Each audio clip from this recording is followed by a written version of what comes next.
ETF index mutual funds నేర్చుకుని stock మార్కెట్లో రాణించాలనుకుంటున్నారా? వెంటనే ఈ నెంబర్కి కాల్ చేయండి.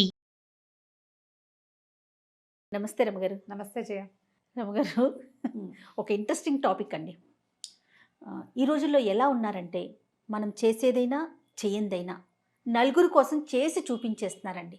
మరి దానికి ఎంత టైం పెట్టేస్తున్నారంటే, అందరూ ఆల్మోస్ట్ చూస్తూ ఉన్నాం మనం. ఆ పని వాళ్ళకు వచ్చా రాదా అనేది తెలియదు. ఏదో తమకు తోచినంతగా చేసేయటం, అందరి ప్రశంసల్ని ఎక్స్పెక్ట్ చేయటం. అందులో కొంతమంది పాజిటివ్గా ఉంటారు, కొంతమంది నెగిటివ్గా ఉంటారు. నెగిటివ్గా ఉండకూడదు, అంత పాజిటివిటీనే రావాలి. కానీ ప్రతిదీ చూపించేసేయాలి. మనకంటూ ఇంకేం లేదు. పర్సనల్గా మనమంటూ ఉంచుకోవటానికి ఇంకా అసలు ఏమీ లేదు. మొత్తం బట్టబయలే. అలాంటివి చూస్తున్నాం కదా. నెక్స్ట్ జనరేషన్కి, యూత్కి మరీ ముఖ్యంగా ఒక పక్కన క్రైమ్స్ అలాగే చూస్తున్నాం రమ్మగారు. రకరకాల క్రైమ్స్ అనమాట. అమ్మో, ఇలా కూడా జరుగుతున్నాయా అని ఒక పక్క భయంతో చచ్చిపోతున్నాం. నిజం చెప్పాలంటే పిల్లల్ని ఇంట్లో వదిలిపెట్టి రావాలంటే భయపడిపోతున్నాం. ప్రతిదీ పబ్లిక్ చేసేస్తున్నాం. ఇంకో పక్కన రెండూ మనమే చేస్తున్నాం. టెక్నాలజీని వాడుకోవాలి, తెలుసుకోవాలి, ముందుకెళ్ళాలి. కానీ దాన్ని మనం ఏ విధంగా ఉపయోగిస్తున్నాం అంటే ఎన్ని నష్టాలకి దారి తీస్తుంది కదా. ఇప్పుడు ప్రపంచం అట్లా ఉంది కదా జయ. ప్రపంచమే అట్లా ఉంది. నీకు పని లేని వాళ్ళు, ఖాళీగా ఉన్నవాళ్ళు, నిరంతరము ఎవరేం చేస్తున్నారో చూడడానికి ఆసక్తిగా ఉన్న వాళ్ళ సంఖ్య లక్షల్లో ఉంది. ఇప్పుడు లక్షల్లో. మనకి అవసరమైన విషయాన్ని గూగుల్ చేయాలి. ఎస్, టెక్నాలజీ ఉంది. ఏదైనా ఒక విషయం తెలుసుకోవాలి. నువ్వు ఒక ఎక్సర్సైజ్ చేస్తున్నావు, దీనివల్ల ఉపయోగం ఏంటి? ఓ మందు కొనుక్కున్నావు, ఈ మందు ఏమిటి, దీని వ్యవహారం. ఓ డాక్టర్ దగ్గరికి వెళ్ళావు, ఆయన ఏదో ఫలానా జబ్బు అని చెప్పారు, ఈ జబ్బు గురించి వివరం. ఓ పువ్వు చూసావు, ఎంతో బాగుంది, కానీ అదేం చెట్టో నీకు తెలియలే, అది కూడా నువ్వు గూగుల్ చేయొచ్చు. నీ గోర్లు పదే పదే విరిగిపోతున్నాయి, ఎందుకు విరిగిపోతున్నాయి, అది కూడా నువ్వు గూగుల్ చేయొచ్చు. అది కూడా ఎంతవరకు మినిమం నాలెడ్జ్ తీసుకో. Minimum knowledge. కానీ ఎక్స్పర్ట్ దగ్గరికి వెళ్ళాల్సిందే కదా. ఖచ్చితంగా. కానీ మొదట ఒక బేసిక్ థింగ్, మనకు అవగాహన లేని, అస్సలు తెలియని విషయాన్ని గురించి కొంత ప్రశ్నించి తెలుసుకోవచ్చు. గూగుల్తో తప్పులేదు, అందరూ చేయొచ్చు. ఇప్పుడు ఉగాది పండగ, ఎవరెవరి ఇళ్లలో ఏమేం చేస్తున్నారు, ఎవరెవరు ఏమేం చేస్తున్నారు వాళ్ళంతా పెడుతుంటారు. ప్రతి వాళ్ళ ఇళ్ళు చూస్తాం మనం. అందరికీ నా పిల్లల పెంపకం, నా ప్రెగ్నెన్సీ, నా పిల్లాడి పెంపకం, నా పిల్లాడి డైలీ రొటీను, నా డైలీ రొటీను, నా పూజ, నా పునస్కారం. నేను కూడా చేశాను 1-2 వీడియోలు. నిరంతరం నేను చేయలేను, నా వల్ల కాదనుకో, అంత మాత్రం చేస్తాం. ఇప్పుడు ఏమవుతుందంటే, ఎంతసేపు ఎవరో ఒకళ్ళ ఇంట్లోకి తొంగి చూసేందుకు ఒక అవకాశం లభిస్తోంది మనకి. ప్రతి చోట పెద్ద పెద్ద బంగ్లాలు, వాటిని చూపించడం, పెద్ద లివింగ్ స్టైలు, దాన్ని ప్రపంచానికి తెలియజేయడం, ఒక వీడియో, ఒక కాలక్షేపం, ఒక సమయం. ఇప్పుడు ఇవన్నీ చూడడానికి మనకు టైం ఉండాలి. దీని తర్వాత సెలబ్రిటీస్ మై హోమ్ టూర్ అని స్టార్ట్ చేశారు. చిన్నవాళ్ళు కూడా మై హోమ్ టూర్. ఆ హోమ్ టూర్ చేయడానికి ఇల్లు అలంకరించుకోవాలి, ఏర్పాటు చేసుకోవాలి. మన ఇంట్లో అంతకుముందు లేనివి కొత్తవి తెచ్చిపెట్టుకోవాలి, కొంచెం నీట్గా చూపించాలి. ఎలా పడితే అలా ఉంది, నిజంగా మన ఇల్లు ఎలా ఉందో అలాగే నేను చూపించాను అని గుండె మీద చేసుకుని చెప్పగలిగే వాళ్ళు ఎవరైనా ఉంటారా? చాలా కష్టం. అది అంత క్లీన్గా ఉంచుకోవటం ఇబ్బంది కదా. ఇబ్బంది, కష్టం. కుదురుతుంది. ఆ ఇంట్లో ఉన్న వస్తువులు, బొమ్మలు, సామాన్లు, బొటికలు అన్నీ ఉంటాయి మన దగ్గర. కాకపోతే ఈ మెయింటెనెన్స్ ఉంది కదా, నిరంతరము ఇలాగే చేయాలి అని. ఇది ఒక బంధ. అక్కడి నుంచి నా దేవుడు, నా పూజ, నా ఇల్లు, నా వాకిలి, నా మొక్కలు అవి అయితే ఏంటంటే హాబీగా చేసేవాళ్ళు చక్కగా మొక్కల్ని, అవి చెయ్యందే కానీ కుదరదు, రోజు చెయ్యాలి. అవునవును. ఇప్పుడు ఈ హాబీస్ నుంచి మొదలుపెట్టి, హాబీ ఉపయోగపడే విషయాలతో పాటుగా అక్కర్లేని చెత్త విషయాలన్నీ ఇందులోకి వచ్చేసినాయి. పైగా పాజిటివ్గా రెస్పాండ్ అవ్వాలి ప్రతి వాళ్ళు అనే ఒక భావన. ఎన్ని లైక్స్ వచ్చినాయి. యూట్యూబ్ వల్ల ఏంటంటే మనం అందులోనే ఉన్నాం కాబట్టి ఆ మాట చెప్పుకోవాల్సింది. డబ్బు వచ్చే అవకాశం కూడా ఉంది కాబట్టి. అవును, మనమే చూపిస్తూ అయినా సరే కొన్ని వీడియోలు చేసి పెడితే అది క్రమంగా సంపాదన మార్గంగా కూడా టర్న్ అవుతుంది. కాబట్టి అందరూ కూడా ఈ మార్గాన్ని అవలంబించేందుకు వెళ్తున్నారు. ఇందులో ఏంటంటే ఇక మంచి చెడు లేదు. ఈ విషయం చెప్పచ్చా చెప్పకూడదా లేదు, చూపించామా వద్దా లేదు. ప్రతిదీ మన ఇంట్లో ఉన్న ప్రతి విషయాన్ని మనం వీడియోవే చెయ్యాలి అంటే అంతే. ఇక మనం ఇంట్లో వ్యవహారం ఏం లేదు, నువ్వు వీడియో కోసమే చేస్తావు. అంతే. నువ్వు ఎక్కడికైనా వెళ్తావు వీడియో కోసం. పోనీ టూర్స్ చేసేవాళ్ళు కొంతమంది వ్లాగ్స్ చేస్తారు కదా, టూర్ వెళ్ళి ఒక దేవాలయము ప్రజలకు చూపించి తలుచుకుని అక్కడున్న ఇన్ఫర్మేషన్ అందిస్తూ ఉంటే కొంతమంది ఆ పని చేసేవాళ్ళు ఉన్నారు, బ్లాగ్స్ చేసేవాళ్ళు ఉన్నారు కదా. అవును. ఇప్పుడు దాంతో ఈ నా మామూలు వ్యవహారాలు చేసేవాళ్ళు కూడా అందులోకి జొరబడి దాన్ని అది కూడా ప్లస్ చేసుకోవటమే. ఇవన్నీ చేయొచ్చు. కాకపోతే వీనందిటిని చూస్తున్నారు చూడు, వాళ్ళు అస్సలు పని లేకుండా ఉంటున్నారు అనిపిస్తోంది చేయ నాకు. అంత టైం పోనీ నీకెందుకు అని నాకు కూడా పెడతాను. నీకెందుకు, నువ్వు ఇవన్నీ మానేయను. నువ్వు అసలు ఎందుకు చూస్తావు? నీకు అవసరం లేని విషయాలు కూడా చూడాల్సిందేనన్న భావన ఎందుకు వస్తోంది మనుషులకి అనేది ఆలోచించాలి. ఎవరో కొన్ని ఫోటోలు పెట్టారు, వాళ్ళెవరి ఫోటోలో మనకెందుకొని నువ్వు తీసేయచ్చుగా పక్కకి, అవన్నీ చూస్తావు, నువ్వు కానీ ఉద్దేశం చెప్తావు. ఓ వీడియో పెట్టారు, నీకు అక్కర్లేదు, చూడక్కర్లేదు, మానేసేందుకు ఎన్ని అవకాశాలు ఉన్నాయి. చాలా సింపుల్, స్క్రోల్ చేస్తే వెళ్ళిపోతుంది. అది చూడడం, దాని మీద నీ ఉద్దేశం, నీ అభిప్రాయం, మీరు ఇవి చెయ్యొద్దు, మీరు ఇలా చేయకండి, మీరు ఇంట్లో కూర్చోండి, మీరు బట్టలు కట్టుకోకండి, లేకపోతే అదేదో చేయబోకండి, నీకెందుకు, నీ సోది వెళ్ళలేక నిన్ను ఎవడు బలవంతం చేస్తాడు? నువ్వు బలవంతం లేదు కదా, నీకు బలవంతం లేదు, నువ్వు లైక్ చేసి తీరాలని లేదు, డిస్లైక్ చేయొద్దు, లైక్ చేయొద్దు, తీసేయి నీకు ఇంట్రెస్ట్ లేకపోతే. ప్రతి వాళ్ళని ఈ స్క్రీన్ వెనకాల ఉండి నీ లోపల ఉన్న ఫ్రస్ట్రేషన్ అంతా వీళ్ళ మీద తీర్చుకోవటం, చాలా నచ్చిందనుకో వాళ్ళ వెనకాల పడిపోవటం, వాళ్ళని వెనకాల పడటం ఎంత వరకు వెళ్తున్నారు రమ్మగారు? అవి ప్రమాదాలకి దారితీస్తున్నాయి. లైక్ చేయటము కూడా ఎంత ప్రమాదానికి దారి తీస్తుందో. డిస్లైక్ చేయటము, కామెంట్ చేయటము ఏమో వాళ్ళని పాపం చచ్చి చెడి చేస్తారు. ఏదో ఒకటి శ్రమ పడకుండా ఈ పనులు అవ్వవు కదా. ఎక్కడవుతాయండి? ఇప్పుడు ఏదో మేకపేసి వచ్చి కూర్చోటం, మా ఇంట్లో ఎన్ని తెముల్చుకొచ్చి ఇక్కడ కూర్చోవాలి, ఇక్కడ ఎన్ని గంటలు తంటాలు పడాలి, ఆ ఎడిటర్ ఎంత తంటాలు పడాలి. రమ్మగారు కనిపించేది ఫర్ ఎగ్జాంపుల్ మనం అనుకోండి, మన ఇద్దరం మనతో పాటు మన కెమెరామెన్ మహేష్ అనుకుందాం, వెనకాల ఎంతమంది పని చేయాలి. అట్లా ఎవరికైనా అదే ప్రాసెస్ కదా. అందరికీ అంతే. నీకు నచ్చకపోతే వాళ్ళ కష్టం నిష్ఠూరం మనకెందుకని వదులు. నువ్వు నెక్స్ట్ టైం చూడడం మానేస్తావు అంటే మానేవు, నెక్స్ట్ టైం కూడా చూస్తావు. ఇంతమందిని చూసే ఖాళీ మీకు ఎందుకు దొరుకుతోంది? పని పాట లేదు. మంచిని చూడండి. మంచి కాదు, నీకు అవసరమైంది ఉపయోగపడేది, అవసరమైంది చూడు, ఉపయోగపడేది చూడు. నీకు అవసరం లేని మ్యాటర్ నువ్వు చూడద్దు. అంటే అసలు అవసరం లేనిది ఇది అనేది లేనే లేదు చేయ. అంటే డివైడ్ చేసుకోలేకపోతున్నామంటారా రమ్మగారు? మనకు తెలీదు ఏది అవసరమో ఏది అనవసరమో తెలుసుకోలేకపోతున్నామా? తెలుసుకోలేకపోతున్నాం. ఎందుకంటే దానికి ఆ తేడా తెలుసుకునే బ్రెయిన్స్ లేవు మనకిప్పుడు. మనం ఎంతసేపు ఈ స్క్రీన్లో పడిపోతున్నాం చేయ. మీరు యూట్యూబ్లో ఉన్నారు, మీరు ఇలాంటివి చెప్పచ్చా అని అడుగుతారు. నేను యూట్యూబ్లో ఉన్నా, నేను అదే మాట చెప్తాను. నిజమే మాట్లాడాలి కదా, మనం నిజమే మాట్లాడాలి ఖచ్చితంగా. స్క్రీన్ వల్ల సగం సమస్యలు వస్తాయి.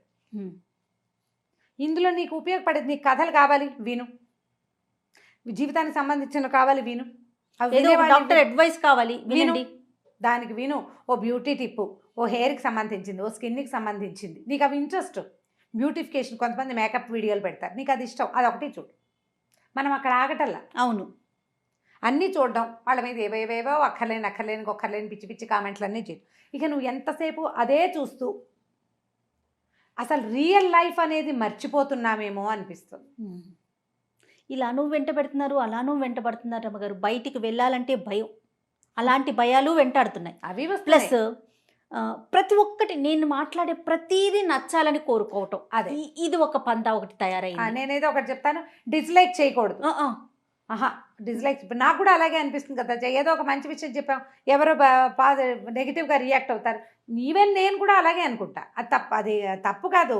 మనకేంటంటే 100 అప్లాడింగ్ వర్డ్స్ ఉన్నప్పుడు ఒక డిస్లైక్ని ఓర్చుకోలేము, మనం ఓర్చుకోలేకపోవటం, విమర్శని ఓర్చుకోలేము. అది దానికి ఒక లిమిటేషన్ ఉంటుంది రమ్మగారు. ఓర్చుకోలేకపోవటం అంటే నేను ఒప్పుకోను, ఎందుకంటే లైక్ డిస్లైక్ ఉంటుంది. నువ్వు డిస్లైక్ కొట్టు, అంతవరకు హ్యాపీ. అంతేగాని నీ చేయి ఉంది కదా, మనిషి నువ్వు కనిపించవు కదా, నీ చేతికి ఏదొస్తే ఆ భాష పెట్టేస్తారు. అంటే బాధాకరంగా అనిపిస్తుంది. బాధాకరం. ఇప్పుడు ఆ కామెంట్లు చూసిన ఇంకొకళ్ళకు కూడా అలాంటి భావజాలాలు వెళ్తాయి, వాళ్ళు ఇంకొకళ్ళకి పెడతాయి. ఇవి ఎలా అంటే కనపడకుండా తిట్టడం. అంతే కదా. నీకు గుండెకాయ ఉంటే ఎదురుగుండా నిలబడి మాట్లాడు, కనిపించరు కాబట్టే కదా. నేనేమంటున్నా, మాట్లాడే ప్రతిదీ నచ్చాలని లేదు. నీకు నచ్చకపోతే వదిలేసి, లేదా నీకు ఇంకా కోపం అనిపిస్తే డిస్లైక్ పెట్టు. దానికి ఆ కామెంట్స్ ఏంటి? నోటికి వచ్చింది బూతులు కూడా అసలు అసలు గూగుల్ న్యూస్లో చూస్తుంటాం, కొన్నింటికైతే ఎన్ని పిచ్చి పిచ్చి కామెంట్ ఏదో అంటే ఆ అవకాశం ఉంది కాబట్టి దాంట్లో కామెంట్ పెట్టి ఒక మంచి కథకి కామెంట్ పెడతారు, ఒక మంచి వాక్యానికి కామెంట్ పెడతారు, వంటకి కామెంట్ పెడతారు. జడ్జిమెంట్లు, నీకు ఇది అవసరమా, నీకు అది అవసరమా, నీకు అది కావాలా, నీకు ఇది కావాలా, నువ్వు చెప్పావు కానీ నువ్వు ఒకదాన్ని వచ్చావు మాకు చెప్పడానికి, నన్నది కాదు అసలు జనరల్ గా కూడా అంతే. అవునండి, అవునవును, వయసుతో దానికి తేడా పెద్ద లేదు. లేదు, చిన్న లేదు, మంచి లేదు, చెడు లేదు.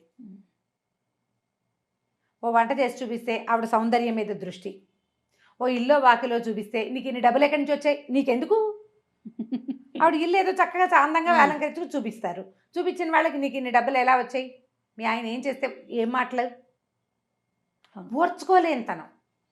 ప్రధానమైనది ఏంటంటే స్క్రీన్ వెనకాల దాక్కుని చేయాలనే దృక్పథం. అయితే ఓకే, ఇది కూడా కరెక్ట్ రమ్మగారి, ఇది కరెక్ట్. దీంతో పాటు మనకంటూ కొన్ని పర్సనల్స్ ఉంటాయి, దాన్ని కూడా మనము చూపించేస్తున్నామేమో, నలుగురికి తెలియచేసేస్తున్నామేమో అని అనిపిస్తూ ఉంటుంది నాకు. అంటే ఈ షో చేయటం అనేది మొదలు పెడితే కనుక ఆగదు జయ. ఒక వీడియో కావాలి, ఈ వారంలో ఒక రెండో మూడో రిలీజ్ చేద్దాం అనుకున్నాం, దాని నుంచి కొంచెం డబ్బులు కూడా వస్తున్నాయి అనుకో, ఫేము డబ్బు ఈ రెండు వస్తున్నప్పుడు ఆగదు. మరి మనకంటూ ఇంకా అసలు ఏం మిగులుతుంది రమ్మగారు? అంటే నువ్వు ఉంచుకో, నీకు ఇంట్రెస్ట్, నాకు అలా ఇంట్రెస్ట్ లేదు, నాకేం పర్సనల్ థింగ్స్ లేవు, నేను చూపిస్తానని అనిపిస్తుంది వాళ్ళకి.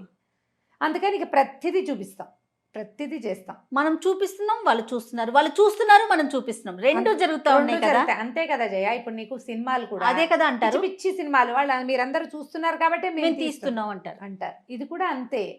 మనం అసలు చేసుకోని పండగలు ఇప్పుడు ఎందుకు జయ, నువ్వు పెళ్ళిళ్ళకి తీసుకో, అసలు పెళ్ళిళ్ళకి కానీ ఓణీల ఫంక్షన్లు కానీ మనం హల్దీలు మెహందీలు సంగీతులు మన ఊళ్ళల్లో ఉన్నాయా? ఉండవు. ఇప్పుడు ప్రతి వాళ్ళు సంగీతులు, పెళ్లిలో సంగీత కోసం అందరూ డ్యాన్సులు నేర్చుకోవటం, ఆ డ్యాన్స్ ఆ పెళ్లిలో చేసే ప్రతిదాన్ని యూట్యూబ్లో పెడుతున్నారు, ప్రతిదాన్ని.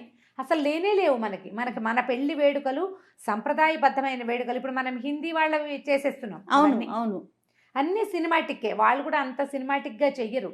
వాళ్ళ సినిమాల వల్ల ఇంకొంచెం వాళ్ళు పెంచారు డోసు, మనం కూడా పెంచాం. ఇప్పుడు మామూలు ఇళ్లల్లో కూడా సీమంతాల వేడుకలు కూడా ఎంత గ్రాండ్గా, వీడియోల కోసమే ఆ ఖర్చు అంతా. చిన్న చిన్న వాటిని కూడా పెద్దవి చేసుకున్నాం. అంటే ఇలా వేడుకలు చేసుకోవటం ఏమీ తప్పు కాదమ్మా, ఏం తప్పు కాదు, సంపాదించుకోవాలి, అది తప్పు కాదు. కానీ కాకపోతే ఎక్కడో ఒక చిన్న హద్దు అనేది ఒకటి ఉంటుంది, అది ఎక్కడుందో ఆలోచించుకుని అక్కడ పెట్టుకోవాలి.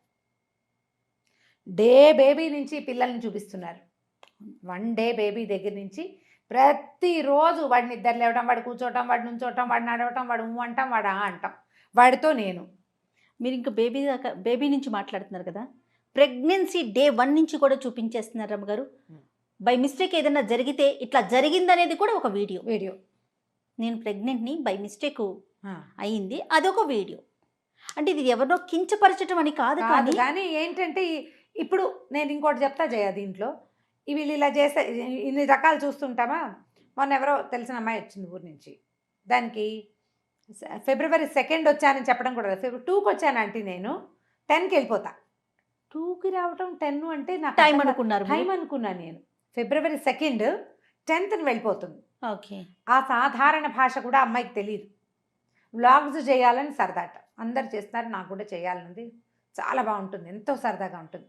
ఇంటర్మీడియట్ పిల్లలు, 10th క్లాస్ పిల్లలు, 8th క్లాస్ పిల్లలు, 5th క్లాస్ పిల్లవాడు ఒకడు, వాడు తన కథలొచ్చు తన వీడియో రిలీజ్ చేయాలనుకుంటున్నాడు. మీరు నాకు కూడా కొంతమంది పెడుతుంటారు, మీరు నన్ను ఎంకరేజ్ చేయండి, నేను వంట చేసి పెడుతున్నాను. మాకు చుట్టాల పిల్లల్లో కూడా ఆడపిల్లలు 2-3 కిచెన్ ఏవో మొదలు పెట్టుకున్నారు. సీరియస్గా చేయట్లేదు, కానీ వాళ్ళని ఎంకరేజ్ చేయాలి. ప్రతి వాళ్ళని ఎంకరేజ్ చేసేసేయాలి, అది కూడా కోరుకుంటున్నారు.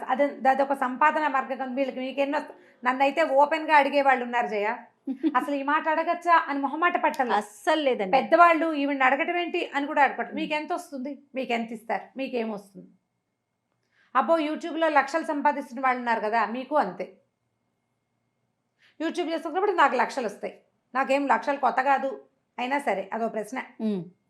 ఎంత ఓపెన్గా అయ్యిందంటే ఇప్పుడు సమాజంలో ఈ మన ఏమంటారంటే సోషల్ మీడియా ప్రబలిన తర్వాత జనాలు ఇన్హిబిషన్స్, ఈ మాట అడిగితే తప్పేమో, బాగుండదేమో అలా అనుకోవట్లా. స్క్రీన్ వెనకాల అనుకోవట్లేదు, స్క్రీన్ ముందు అనుకోవట్లేదు. అవునండి, హద్దు లేకుండా అవుతున్నాము. నాలెడ్జ్ పెంచుకోవటానికి వాడుకుంటే తప్పే లేదు, వాడుకోవాలి కూడా. కానీ మీరన్నారు చూడండి, ఎక్కడో ఒక చోట దానికి ఒక ఫుల్ స్టాప్ పెట్టుకోవాలి. ఫుల్ స్టాప్ పెట్టుకుంటేనే మంచిది.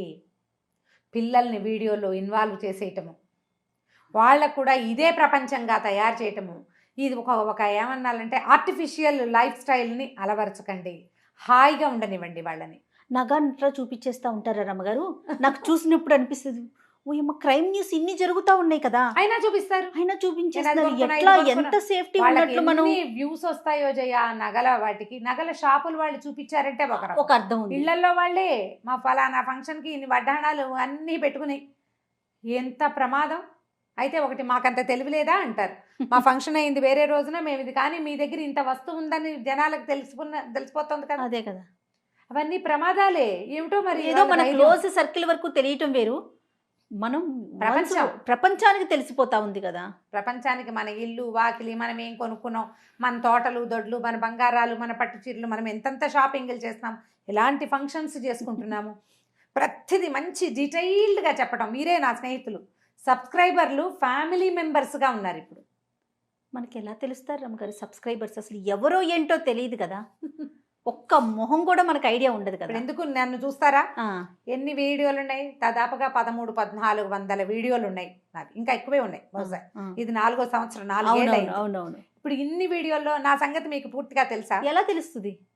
నేనేం చెప్పానో అదే మీకు తెలుసు, అంతే. నేను మీకు తెలీదు. మనం ఎవరిని తెలుసుకోలేము.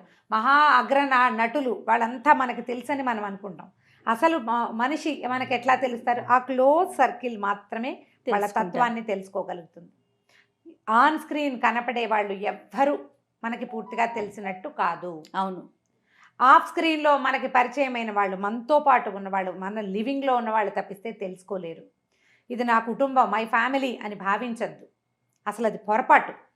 ఆ కుహనా జీవితపు ఆలోచనలు కొంచెం తగ్గించుకుంటే కొంచెం జాగ్రత్త వస్తుందేమో మరి. అంతే.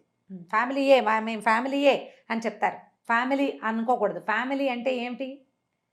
ఇప్పుడే ఒక మనం చెప్పిన విషయాన్ని విని తమ భావాన్ని తెలియచేయటం మాత్రమే కాదు, ఇందులో చాలా ఇబ్బందులు వస్తాయి. జాగ్రత్తగా ఉండటమే మంచిది. మొత్తం జీవితాన్ని స్క్రీన్ మీద పెట్టేయద్దు. రైట్ రమ్మ గారు, చూద్దాం ఎలా రెస్పాండ్ అవుతారో దీనికి. దీనికి చాలా నెగిటివ్ రెస్పాన్స్ కూడా ఉంటుంది జయ. అవునవును, తప్పకుండా. అంటే మొదటి ప్రశ్న ఏమొస్తుందంటే, మీరు ఎలా మాట్లాడతారు స్క్రీన్ మీద కనిపిస్తూ? డెఫినెట్గా ఇప్పుడు నేను ఆ మాట క్లియర్గా చెప్పాను కదా. నేనేం మాట్లాడతాను? నేను కథలు చెప్తాను, జీవిత సత్యాలు చెప్తాను, జీవితానికి సంబంధించిన విషయాలు చెప్తాను. మీ పర్సనల్ థింగ్స్ కాదు కదా. మీరు చెప్పరు, నేను అడగను, నేను చెయ్యను. రెండూ లేదు, నేను చెయ్యను. పబ్లిక్ చేయటం లేదు వాటిని. సాధారణంగా మనం ఇలా మాట్లాడేటప్పుడు కొన్ని పర్సనల్ థింగ్స్ బయటకు వస్తుంటాయి, కొన్ని వాక్యాలు, అంతే. అది అంతకంటే కాదు. రైట్ రమ్మ గారు, నమస్తే. నమస్తే.